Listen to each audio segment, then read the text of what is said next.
What's going on, guys? We've got another project that we wanted to show you, and in typical fashion, we start doing it, get partway through, and go, we should start recording. So, we have a patio that we're going to redo, and the original intent was to remove the plywood that was on top and remove the joists and then reset it. But after some examination, we found some issues, and we're going a little bit farther than that. So let me show you what we're looking at.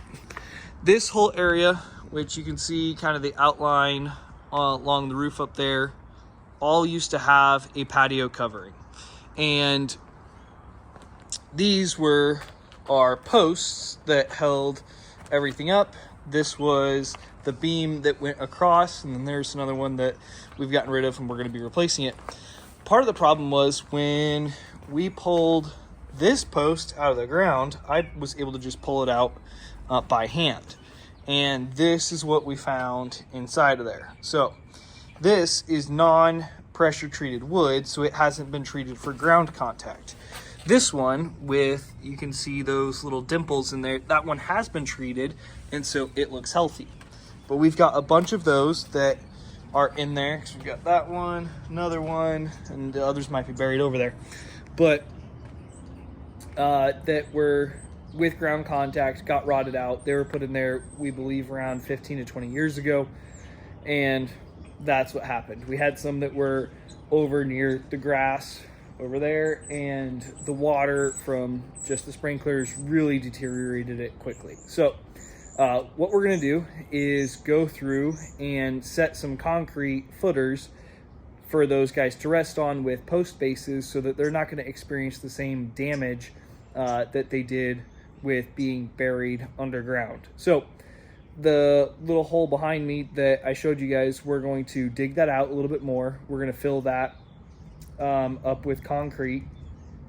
We're going to try and sneak some rebar in there too, to make sure everything holds the existing slab. And then right here we have our footers that have been dug. Let's zoom in on that guy. Don't get motion sickness now, stay with me. And we'll zoom me back out. That have been dug, and this is the last one we've got to dig for our new posts. So we're getting that done today. Gonna finish digging that out. I've got a little concrete to remove in there. We'll get it nice and square like the other guys, and then set our concrete. Tomorrow we'll come back, set post bases, set all of our posts, and go from there. So what we did is we've got our string line that runs all the way across. That's going to be 16 feet off of the house, and then we made sure everything was in a nice straight line. Everything should be all squared off. And then our post bases are going to be 14 feet off of the house. So we know that we're going to be consistently 2 feet off of that line. We've got our measurements for this are a little flexible with where we need to land. This is going to be the only one that we really need to dial in on this guy right here, but we'll take care of that tomorrow. And we gave ourselves a lot of play on that. So yeah, that's what we're doing right now.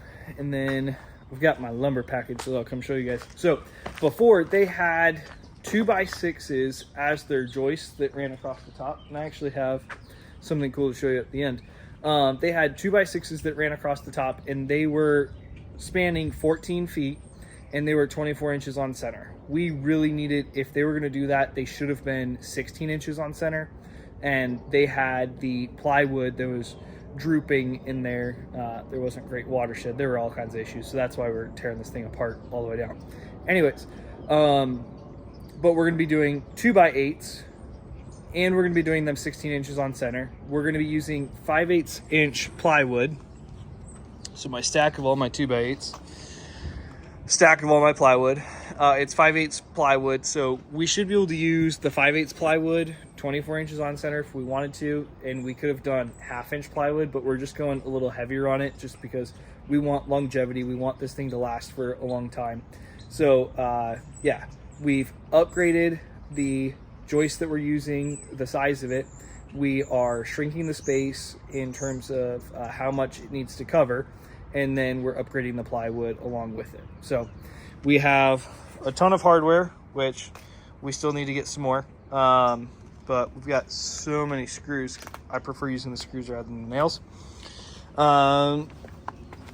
We'll talk about this now. So we've got our straps that we're using, and these are going to be like our hurricane ties. So usually they have nails that go through all the holes that really lock everything in. I like using the screws, and the nice part is it's easier to pull apart if you do something wrong, or even if you need to just tack something in place, you can tack it real quick, undo it. I also think it's faster than doing nails.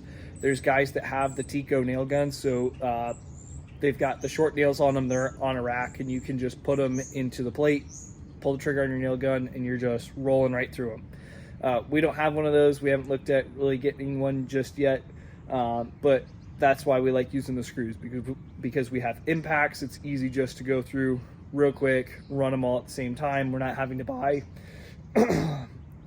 multiple guns for a couple guys if we're rolling on that, so we can have multiple people doing it and then just go to town. So that's why I like the screws. I think that's it for all my hardware stuff. This is going to be our post base that we're going to be using. We'll have our anchor that goes through there. Yeah, and then we've got our trim ribbon that goes all the way around. This is kind of a nerd thing real quick that I'll show you guys. This is true dimension. This is true lumber. So this is a 2x6, and obviously you can't tell very well because it's on a video, but this is half an inch larger than what you would get at your typical Home Depot, Lowe's, or wherever you're ordering lumber from on each side. Most lumber these days is going to be smaller on your 2x4s or 2x8s. I'm sorry, 2x4s or 2x6s by half an inch. So your 2x4s are actually 1.5 inches by 3.5 inches. Your 2x6s are 1.5 inches by 5.5 inches. That is true lumber, which means it's 2 inches by 6 inches. So that was part of what was here originally. The house is from the 1930s. It makes sense that they had some of that lumber left over from that time. So we're going to be going, and we've got our newer stuff. So our 2x8s are really going to be more like 7.25, but they're going to be plenty strong, and they're going to be perfect for what we're doing. So we'll give you guys, I'm not sure how we're going to break this video up, so we'll probably do a quick update after we pour concrete, and then we'll decide from there if this is going to be just one big video or if we'll split it up. So we'll see here in a second. All right, so we have our concrete set and our post bases in. So we've got our 18 inches by 18 inches, 12 inches deep. Everything's nice and secured right there. So now, usually this is where I'd say, now we're gonna show you the rest of the framing and stuff like that, or we'll cut and do the rest of the framing, explain more stuff. But it's all done. Well, kind of. The patio's all done. So we set all of our concrete in the back, and then we've got our new posts in, reused the beam across the top, 2x8s going through there. We've got our center that we've locked all the way across. That helps give us more stability all the way through, and also helps create that strength where you have less of a weak point, especially in the middle right there.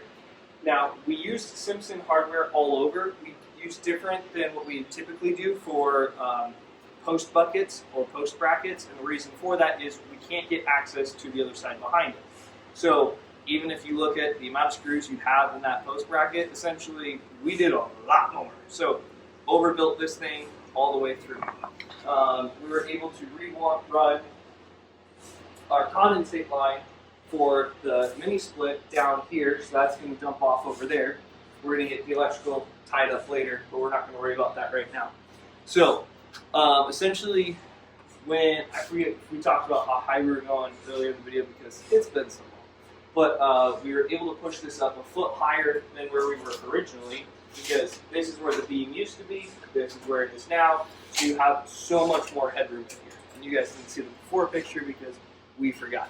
Anyways, we decided to change course. Instead of taking the patio all the way over and wrap it back around like it was before, we're going to do a pergola detail right here.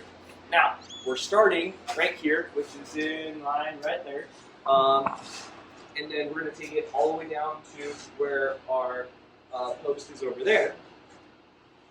But the reason why we did that was because this essentially is the highest that we could get our 2x6, because we have the patio running at a slope, but on the other side, where we have our outriggers, this is nice and level all the way through. So that's as high as we could get it there, and that's where we made the determination on how we're going to run that.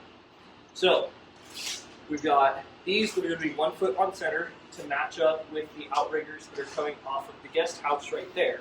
Then we're going to take 2x2s and run it on top every 6 inches. So it's a smaller material, but we're having the distance, so it'll create a nice detail all the way over there.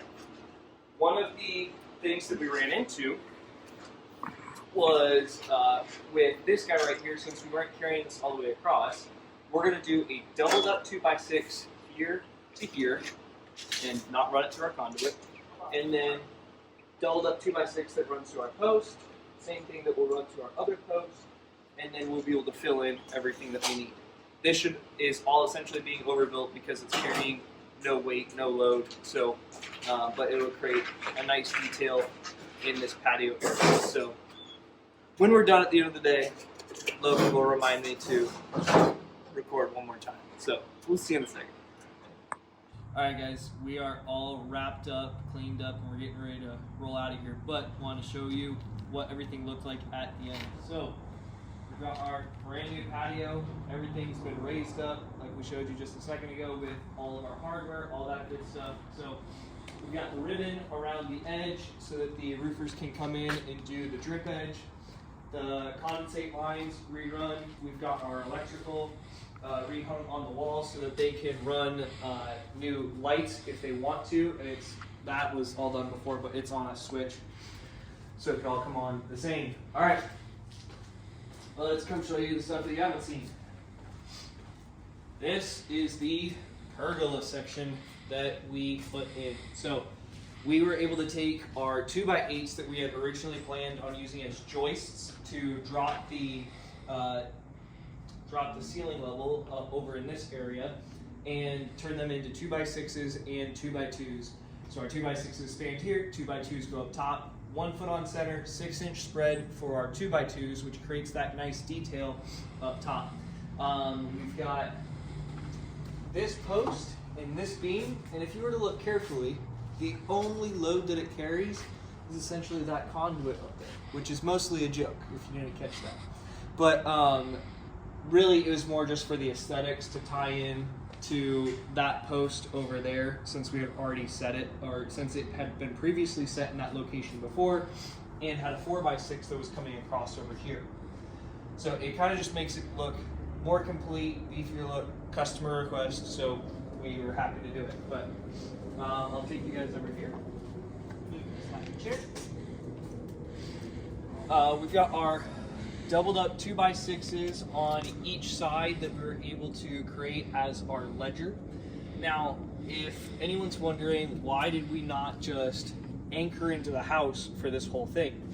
This is an adobe build, which essentially is like mud bricks, so it's not going to be like your masonry that you could anchor anything into.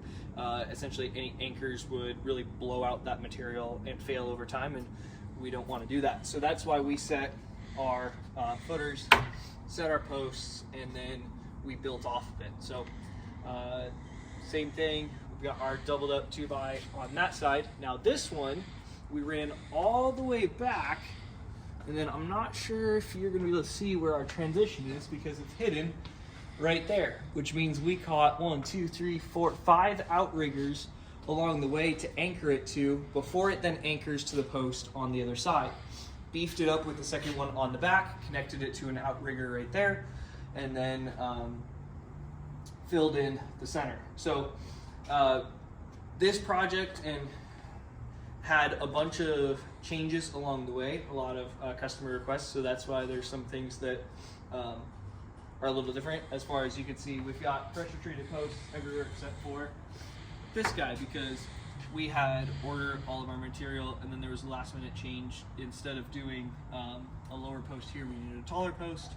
The reason why we set it up like this is because this post is off the ground. It's completely safe to not be pressure treated, but it's going to be, we're fine with the plate on the bottom to get us an inch up for any water that gets to it. It's not going to rot out the bottom like the previous posts. And then this one being pressure treated, the nice part about that is this is going to be in the way of where a lot of the sprinklers are going to hit. So it's going to be a more resistant post anyway. So that's why we prioritize this location rather than swapping this over here and not just saying like, it doesn't matter. So there was a lot that went into this project. There's some stuff behind the scenes that were complicated that those are going to be our stories to tell in person, but we are super happy with how this whole thing turned out. And yeah, we will see you on the next project. Thanks for following along.